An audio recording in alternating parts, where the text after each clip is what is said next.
ഗുരുവായൂർ ക്ഷേത്രത്തിലെ ഉദയാസ്തമയ പൂജ വൃശ്ചികത്തിലെ ഏകാദശി ദിവസം നടത്തണമെന്ന് സുപ്രീംകോടതി.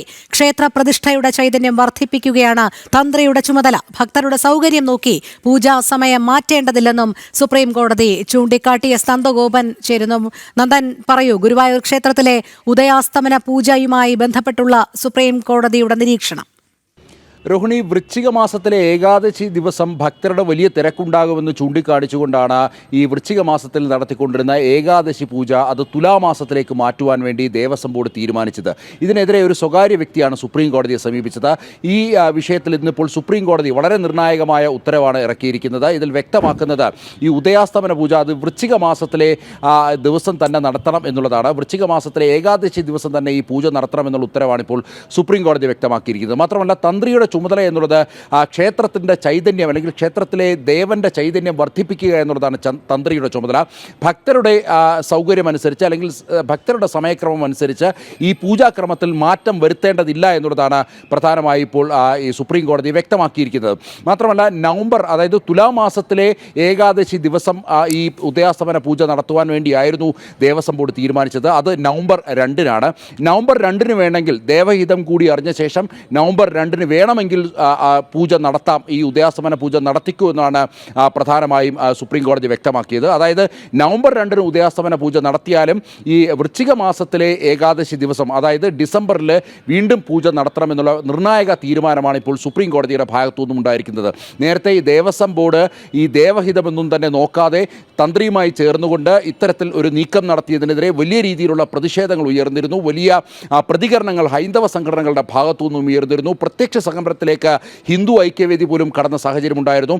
ഇപ്പോൾ ഏതായാലും ഇതുമായി ബന്ധപ്പെട്ട് സുപ്രീം കോടതി വളരെ നിർണായകമായ ഉത്തരവ് പ്രഖ്യാപിച്ചത് ഭക്തരെ സംബന്ധിച്ചിടത്തോളം വളരെ സന്തോഷകരമായ ഒരു തീരുമാനമാണ് ഇപ്പോൾ കോടതിയുടെ ഭാഗത്തുനിന്നും ഉണ്ടായിരിക്കുന്നത് എന്ന് വേണം നിരീക്ഷിക്കാൻ. ഏതായാലും ഈ ഡിസംബർ 1-ന് തന്നെ ഉദയാസ്തമന പൂജ വൃശ്ചിക മാസത്തിലെ ഉദയാസ്തമന പൂജ നടത്തുവാൻ വേണ്ടിയാണ് ഇപ്പോൾ ദേവസ്വം ബോർഡിനോട് ഇപ്പോൾ സുപ്രീം കോടതി നിർദ്ദേശിച്ചിരിക്കുന്നത്. രോഹിണി, അതെ, വളരെ നിർണായകമായ ഒരു ഉത്തരവ് എന്ന് തന്നെ വിശേഷിപ്പിക്കേണ്ടിയിരിക്കുന്നു നന്ദൻ. കാരണം ഇതിൽ കൃത്യമായി പറയുന്നുണ്ട് ക്ഷേത്ര പ്രതിഷ്ഠയുടെ ചൈതന്യം വർദ്ധിപ്പിക്കുക എന്നുള്ളത് തന്നെയാണ് എപ്പോഴും ഈ പൂജാവിധികളിലൂടെ ലക്ഷ്യം വയ്ക്കുന്നത്. അത് ആരുടെയെങ്കിലുമൊക്കെ സൗകര്യത്തിന് മാറ്റിമറിക്കാവുന്നതല്ല എന്നുള്ള നിരീക്ഷണം തന്നെയല്ലേ സുപ്രീം കോടതിയുടെ ഭാഗത്തു നിന്നും ഉണ്ടാകുന്നത്. അതായത് ആചാരങ്ങൾക്കും അനുഷ്ഠാനങ്ങൾക്കും താന്ത്രിക വിദ്യകൾക്കുമൊക്കെ എത്രത്തോളം പ്രാധാന്യം ഒരു ക്ഷേത്രവുമായി ബന്ധപ്പെട്ടുണ്ടോ അതൊക്കെ അത്തരത്തിൽ തന്നെ പാലിച്ചു പോകണം. യാതൊരു കച്ചവട താല്പര്യവും ഇവിടെ നടക്കില്ല എന്നുള്ളത് തന്നെയല്ലേ കോടതി നൽകുന്ന സന്ദേശവും. തീർച്ചയായിട്ടും നേരത്തെ രോഹിണി ചൂണ്ടിക്കാണിച്ച പോലെ തന്നെ കച്ചവട താല്പര്യത്തിനാണ് ഗുരുവായൂർ ദേവസ്വം ബോർഡ് മുൻതൂക്കം നൽകുന്നത്, ദേവൻ്റെ ഹിതത്തിനല്ല അല്ലെങ്കിൽ ഭക്തരുടെ താല്പര്യത്തിനല്ല എന്നുള്ള വിമർശനങ്ങൾ നേരത്തെ തന്നെ ഉയർന്നിരുന്നു. അതുകൊണ്ട് തന്നെയാണ് വൃശ്ചിക മാസത്തിൽ നടത്തേണ്ട ഉദയാസ്തമന പൂജ അത് തുലാമാസത്തിൽ നടത്തുവാൻ വേണ്ടി ഗുരുവായൂർ ദേവസ്വം ബോർഡ് തീരുമാനിച്ചത്. അതായത് വൃശ്ചിക മാസത്തിൽ കൂടുതൽ ഭക്തർക്ക് ദർശനം നൽകുന്നതിനും അതേപോലെ തന്നെ ഭക്തർക്ക് പൂജ നടത്തുന്നതിനുമൊക്കെ തന്നെ വിഷമമാണ്. അത് ഗുരുവായൂർ ദേവസ്വത്തിൻ്റെ വരുമാനത്തെ ബാധിക്കും എന്നുള്ളതൊക്കെ തന്നെയാണ് പ്രധാനമായും ഈ വൃശ്ചിക മാസത്തിൽ നടത്തേണ്ട ഉദയാസ്തമന പൂജ തുലാമാസത്തിലേക്ക് നടത്തുവാൻ വേണ്ടി തീരുമാനിച്ചതിന് പിന്നിൽ എന്നുള്ളതാണ് പ്രധാനമായും ഹൈന്ദവ സംഘടനകളടക്കം ഉയർത്തിയ ആരോപണം. മാത്രമല്ല, ഇന്നിപ്പോൾ ദേവസ്വം ബോർഡ് സുപ്രീം കോടതിയിൽ ചൂണ്ടിക്കാണിച്ചതും തുലാമാസത്തിൽ ഈ ഉദയാസ്തമന പൂജ നടത്തുവാൻ വേണ്ടിയുള്ള എല്ലാ ഒരുക്കങ്ങളും പൂർത്തിയായി എന്നുള്ളതാണ്. അങ്ങനെയാണ് സുപ്രീം കോടതി പറഞ്ഞത് തുലാമാസത്തിൽ പൂജ നടത്തണമെങ്കിൽ അത് തന്ത്രിയുടെ അനുവാദം വാങ്ങി തുലാമാസത്തിൽ നടത്താം.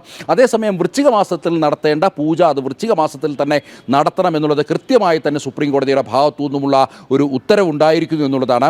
ഇതിൽ ഏറ്റവും പ്രധാനം സുപ്രീം കോടതി ചൂണ്ടിക്കാണിച്ച തന്ത്രിയുടെ വിഷയം തന്നെയാണ്. തന്ത്രിയുടെ ചുമതല ഭക്തരുടെ ഹിതം നോക്കി ഈ പൂജാ സമയക്രമങ്ങളിൽ മാറ്റം വരുത്തേണ്ടതല്ല എന്നുള്ളതാണ് കോടതി ചൂണ്ടിക്കാണിച്ചത്. മറിച്ച് തന്ത്രിയുടെ ചുമതല എന്തെന്നാൽ അത് ദേവൻ്റെ ചൈതന്യം വർദ്ധിപ്പിക്കുക എന്നുള്ളതാണ്. നമുക്കറിയാം തന്ത്രി എന്നുള്ളത് ഒരു പ്രതിഷ്ഠയുടെ അല്ലെങ്കിൽ ദേവൻ്റെ പിതൃസ്ഥാനീയനാണ്. സ്വാഭാവികമായും ആ തന്ത്രിയുടെ ചുമതല എന്നുള്ളത് ഈ പ്രതിഷ്ഠയിലേക്ക് ബിംബത്തിലേക്ക് കൂടുതൽ മന്ത്രോച്ചാരണങ്ങൾ നടത്തി കൂടുതൽ താന്ത്രിക ക്രിയകൾ നടത്തി ആ പ്രതിഷ്ഠയ്ക്ക് കൂടുതൽ ഊർജ്ജം നൽകുക, ആ പ്രതിഷ്ഠയിലേക്ക് കൂടുതൽ ചൈതന്യം പകരുക എന്നുള്ളതാണ് സ്വാഭാവികമായും ഈ തന്ത്രിയുടെ ചുമതല എന്നുള്ളത്.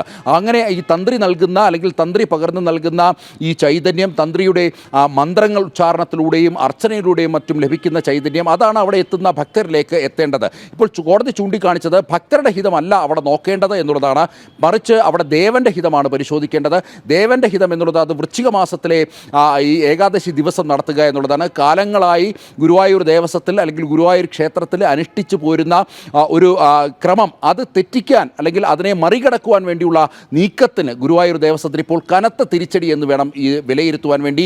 ഈ ഭക്തരുടെ ഹിതം അല്ലെങ്കിൽ ദേവന്റെ ഹിതം നോക്കാതെ ഗുരുവായൂർ ദേവസ്വം ലാഭയിച്ചയോടുകൂടി നടത്തിയ പ്രവർത്തനത്തിന് അല്ലെങ്കിൽ ലാഭയിച്ച മാത്രം കണക്കുകൂട്ടി നടത്തിയ നീക്കത്തിന് സുപ്രീം കോടതിയിൽ നിന്ന് കനത്ത പ്രഹരമേറ്റു എന്ന് വേണം വിലയിരുത്താൻ. ഭക്തരെ സംബന്ധിച്ചിടത്തോളം, ഹൈന്ദവ സംഘടനകളെ സംബന്ധിച്ചിടത്തോളം ഇത് വലിയ വിജയം തന്നെയാണ് എന്ന് വേണം.